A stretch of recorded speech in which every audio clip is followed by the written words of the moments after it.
환관이라 하면 얇은 목소리에 수염이 없고 허여멀건한 얼굴로 황제나 왕의 곁에 구부정하게 서 있는 모습이 떠오릅니다. 말 그대로 환관은 황제나 왕의 곁에서 그들을 모시는 최측근이었죠. 그래서 환관이 되기는 굉장히 힘들었는데요.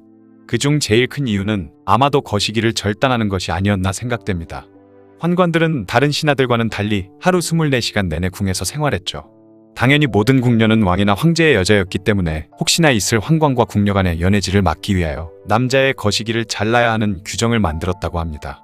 중국에서는 환관 지망생들에게 진짜 환관이 될 거냐고 여러 번 물어봤는데 혹시나 지망생들이 자신있게 대답을 하지 않거나 대답이 없으면 거세를 하지 않고 돌려보냈다고 합니다. 왜냐하면 당시에는 항생제도 없었기에 거세를 했을 시 염증이나 쇼크 아니면 과다출혈로 인해서 80~90%가 죽었기 때문이었죠. 심지어 한국에서는 고환만 실로 묶은 후 잘라낸 반면 중국에서는 음경과 고환을 모두 잘랐기에 더 위험했다고 합니다. 그 말은 체력이나 면역력이 월등히 강한 사람만 환관이 될 수 있었던 것이죠. 그리고 황제나 왕의 가까이에서 경호원 역할도 해야 했기 때문에 평소 우리가 생각하던 환관의 이미지와는 달리 상당히 기골이 장대한 남자가 환관이 많이 되었습니다. 그리고 환관은 자신의 절단한 거시기를 조그만 항아리에 담아서 보관을 했죠. 이 항아리는 내시감이라는 환관이 관리를 했는데 항아리에는 거기 들어있는 거시기 주인의 이름을 적고 창호지로 밀봉하여 밀봉 자리에는 내시감의 직인을 찍어 놓았습니다. 이런 일을 한 이유는 고자여서 신체가 온전하지 못한 사람으로 죽으면 구천을 떠돌게 된다는 전설 때문에 환관이 죽으면 거시기를 다시 바늘로 꿰맨 뒤에 장사를 지내주었다고 하죠. 환관은 워낙 황제를 가까이서 모셨기 때문에 최고 권력가가 되기도 했고 비교적 유복한 삶을 누렸다고 합니다. 오늘은 이 환관에 대한 이야기인데요. 중국의 환관 중 가장 불쌍한 환관 수냐오팅에 대해 이야기해볼까 합니다. 그는 청나라 마지막 환관이었는데 정말 너무 불쌍하고 비참한 삶을 살다간 인물이었죠. 수냐오팅은 천진에서 가난한 농부의 아들로 태어났는데요. 생계를 이어나가기 힘들 정도로 너무나도 궁핍했던 수냐오팅의 가족은 하루에 밥 한 끼 챙겨 먹기도 어려울 정도였죠. 그러던 어느 날 수냐오팅은 관복을 입고 멋진 가마를 탄 사람이 동네 아이들에게 먹을 것을 던져주는 것을 보고 그들을 동경하게 되었는데요. 알고 보니 그들은 황제의 최측근이던 환관이란 사실을 알게 되었고 지독한 가난과 배고픔에 지친 수냐오팅은 환관이 되기로 마음을 먹었습니다. 그리고 환관이 되겠다는 결심을 아버지에게 말했지만 아버지의 엄청난 반대에 부딪히게 되었죠. 그러다 아버지는 굶어 죽는 것보다 낫다는 생각에 결국 낯을 들어 그의 거세를 도와주게 되었습니다. 수냐오팅은 거세 후 엄청난 고통으로 쇼크에 빠져 한동안 깨어나질 못했고 고온 속에 기절했다 깨어났다를 반복하다 보름 후에야 겨우 제정신을 차리게 되었죠. 하지만 깨어나 보니 세상은 뒤집혀 있었습니다. 그가 혼절한 사이 중국에선 신의 혁명이 일어났고 청나라가 멸망해버리고 만 것이죠.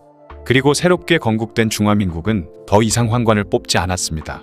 기원 전부터 있었던 환관 제도가 3000여 년간을 이어져 내려오다 하필 자신이 목숨을 걸고 거시기를 잘랐을 때 환관 제도가 사라져버린 것이죠. 이 말을 들은 수냐오팅은 너무나도 큰 충격을 받고 말았는데요. 그는 자신의 절단된 거시기를 들고 무작정 자금성으로 향했습니다. 그런데 천만다행히도 청황실 우대 조건이라는 게 있었고 청나라는 실질적으로 통치권을 잃고 멸망했지만 선통제 부인은 자금성 내에서는 황제로서 기본적인 예우는 보장받을 수 있었기에 수냐오팅도 간신히 환관이 될 수는 있었던 것이죠.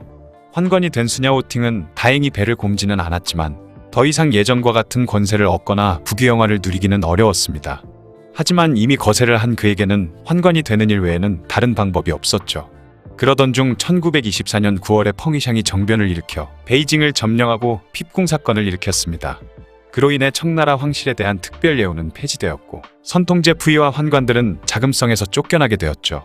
배고픔에 굶어 죽지 않으려고 거세를 하면서까지 겨우 환관이 되었지만 결국 자금성에서 쫓겨난 수냐오팅은 그렇게 모든 것을 잃고 말았습니다. 다른 방도가 없었던 그는 일단 고향으로 돌아갔죠.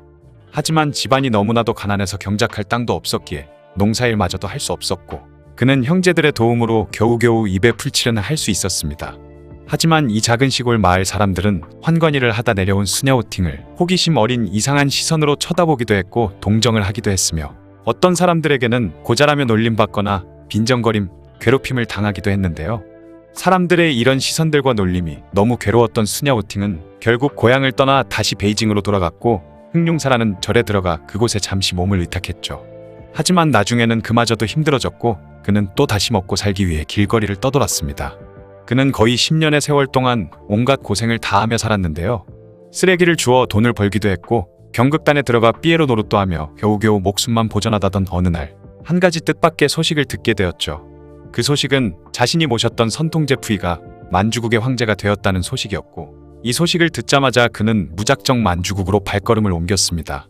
만주국에 도착한 수냐오팅은 운이 좋았던 건지 다시 황관이 되어 약 10년간 황관 노릇을 더 할 수 있었지만 1945년에 일본의 패망과 함께 만주국마저 멸망하게 되면서 환관이란 제도 자체가 완전히 사라지게 되었죠. 수냐오팅은 이후 중국의 공산 정권이 들어서고 나서 다시 놀림감으로 전락하고 말았습니다. 더 이상 환관이 아니던 그는 단순히 거시기가 없는 고자인 사람이 되어버렸죠. 문화대혁명 당시의 수냐오팅은 봉건의 잔재라며 홍위병들에게 잡혀 수많은 사람들 앞에서 머리카락이 잘리는 등 조리돌림을 당하기도 했습니다. 그렇게 비참하고 질긴 인생을 계속해서 이어나가던 그는 한 사찰에 들어가 몸을 숨기며 조용히 살게 되었는데요. 그곳에서 17년 이상을 살았고, 그렇게 무려 97세까지 살다가 1996년 12월 17일 불쌍하고 한만턴 그의 삶을 비로소 마감하게 되었습니다. 수냐오팅은 신체의 일부가 불완전했기 때문에 평생토록 목욕하는 것을 싫어했다고 합니다. 그 이유에서인지 임종 전에 그는 모두에게 당부한 말이 있었는데, 자신이 죽으면 체면을 차리고 떠나고 싶다며 시신을 씻기지 말고 바로 화장해달라고 말했고, 모두가 그의 뜻을 존중해 사망한 당일 바로 화장하게 되었죠. 단순히 지독한 가난과 굶주림 때문에 자신의 중요 부위를 자르면서까지 황관이 되었지만, 황관제도 자체가 사라지며 비극적인 삶을 살았던 중국의 마지막 황관 수냐오팅의 이야기였습니다. 영상을 봐주셔서 감사합니다. 더 재미있고 유익한 영상으로 다시 찾아뵙겠습니다. 구독과 좋아요 꾹 눌러주시고 댓글도 부탁드려요.